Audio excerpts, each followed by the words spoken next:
Bienvenue à toutes et à tous sur le plateau des ondes clandestines. Aujourd'hui, émission toute particulière consacrée aux capitales des espions. Je dis aux capitales au pluriel parce que l'Express titre Paris, capitale des espions. Ou Berlin, capitale des espions, Vienne, capitale des espions. Comme va nous le dire Jean-François Carracci, il n'y a pas de capitale d'espions. Il y a des espions dans toutes les capitales.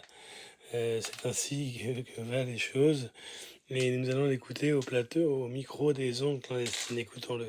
L'Express titre son numéro de cette semaine Paris, capitale des espions. Wow.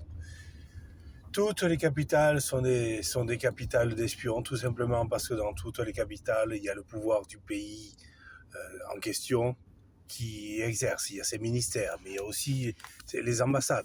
Dès l'instant où il y a une ambassade étrangère dans une ville, quel que soit le pays en question, il y a un espion ou une espionne qui peut s'y cacher. Pendant très longtemps, les ambassadeurs étaient des maîtres espions.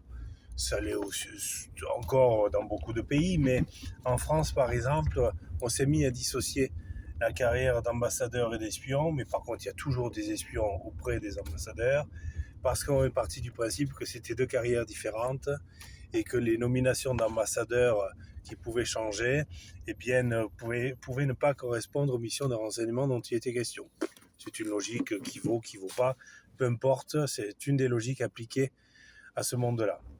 Que l'Express facilement titre ça en expliquant que Paris est redevenu une capitale d'espions, non, c'est pas du journalisme ça. C'est pas parce que Emmanuel Macron veut embrasser l'histoire en faisant croire qu'il va sauver l'Ukraine, en faisant un doigt d'honneur aux Américains et aux Russes que c'est vrai. Et Paris n'a jamais été ou n'a jamais plus été une capitale d'espions. Une capitale est une ville d'espions, par essence, quelle qu'elle soit. J'ai lu dans la Tribune de Genève il y a 2 mois, Genève, capitale d'espions. J'ai lu dans la Stampa l'année dernière, Rome, capitale d'espions. Je sais bien qu'il y a du bon journalisme et du mauvais journalisme. Il suffit de voir le torche-cul que Libération a écrit sur moi, où ils sont partis du principe que comme j'étais un voyou, dans les affaires Carracci, mon histoire de naissance, ça pouvait pas être vrai. Eh ben si, connasse, je peux être un voyou, un type ordurier qui parle qui jure comme un charretier, et être un fils de roi qui t'emmerde, connasse. Eh bien c'est le même principe avec le renseignement. On donne souvent l'occasion de s'exprimer à des trous du cul. C'est comme Alain Juillet, ancien patron du renseignement extérieur. Je le vois dans Thinkerview, etc., il nous expliquait des choses très savantes. Pas de problème, le mec a fait une très belle carrière, je respecte ça. Mais par contre, à chaque fois qu'il ouvre la bouche, je ne crois rien de ce qu'il peut dire. Parce que c'est normal, je n'ai rien contre Alain Juillet, je me fous royalement de son existence. Par contre, lui connaît très bien la mienne, puisque à l'époque, il y a 20 ans où il était en exercice, on s'est croisés. Puis Alain Juillet a été grand maître de la Grande Loge nationale de France, à l'époque où j'étais conseiller d'un grand maître adjoint en 2004, 2005, 2006. Bon.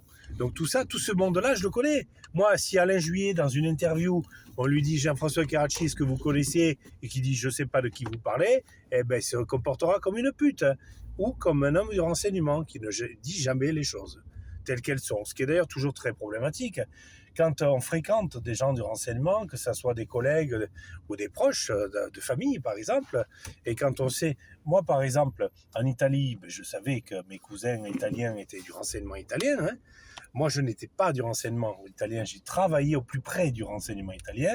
Je dirigeais des contre-enquêtes pour Andreotti Berlusconi, mais sans être du renseignement italien. Si quelqu'un me posait la question à Meloni en disant « Ah, monsieur Carracci, est-ce qu'il a été du renseignement italien ?» Non. Et d'ailleurs, je n'avais pas envie. À un moment donné, je devais être nommé général par Berlusconi et ça ne s'est pas fait parce qu'il y a eu le problème des affaires Carracci où j'ai été condamné injustement à cause de François-Joseph Carracci qui a détruit toutes les preuves qui m'innocentaient. Voilà pourquoi je ne suis pas devenu général du renseignement italien. Et c'est pas moi qui dis les choses comme si parce que j'en ai envie ou pour me faire plaisir. J'ai réussi à devenir pompier volontaire auprès du colonel Charles Cassard à l'époque, et d'ailleurs a pris sa retraite en tant que contrôleur général, donc il portait ses 2 étoiles sur son uniforme à la toute fin parce qu'il avait réussi à gagner les procès qui l'avaient fortement incriminé. J'avais réussi à devenir pompier volontaire par la force de ma volonté. J'y suis allé faire ma préparation militaire supérieure parce que je l'ai voulu, parce que j'ai pu le faire.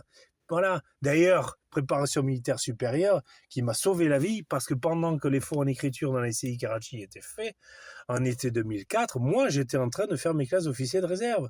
Et d'ailleurs, c'est ce que j'ai expliqué à la juge Allot à l'époque.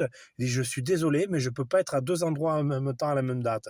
Parce qu'à la date où j'étais censé me déposséder, gentiment, comme ça, tranquillement, de mon héritage Karachi dans la SCI Karachi et la SCI Leland, héritage de au minimum plusieurs millions d'euros, eh bien, j'étais en train de servir la France à Draguignan, au sein de l'école d'application de l'artillerie. Bah, la juge, elle n'a pas moufté, hein.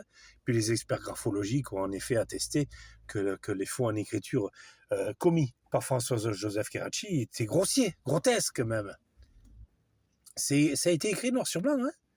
C'est pour ça d'ailleurs que j'en veux énormément à la presse, aux Parisiens, à Libération. C'est pas parce qu'ils n'ont pas écrit des choses qui m'auraient fait plaisir ou parce qu'ils m'ont léché les couilles avant de me tailler une belle pipe.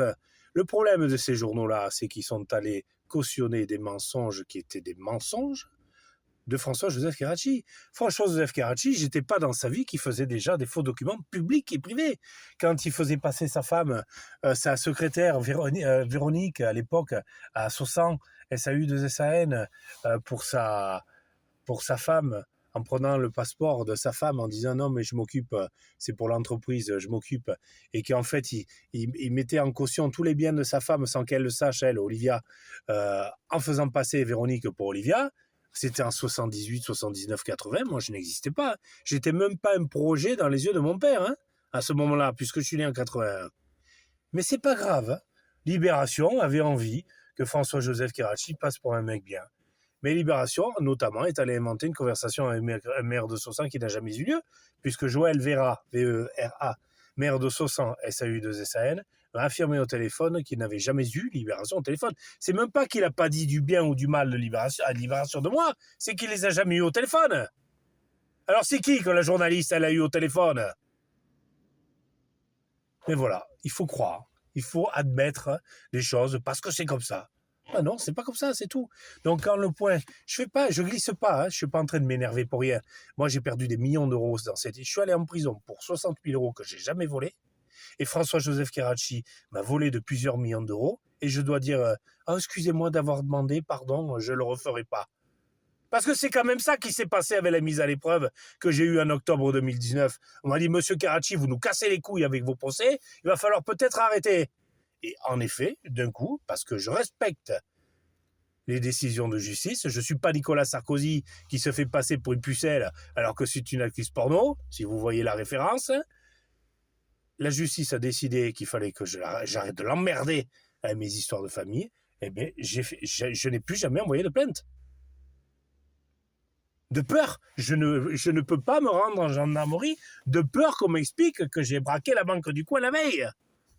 Ce que, bien évidemment, je n'aurais jamais fait. Donc, que les grands journaux titrent à l'envie des conneries, pourquoi pas. Mais on n'est pas forcément obligé d'y croire. Et oui, c'est sur cette dernière phrase pleine de sens, on n'est pas obligé d'y croire, que se terminent les ondes clandestines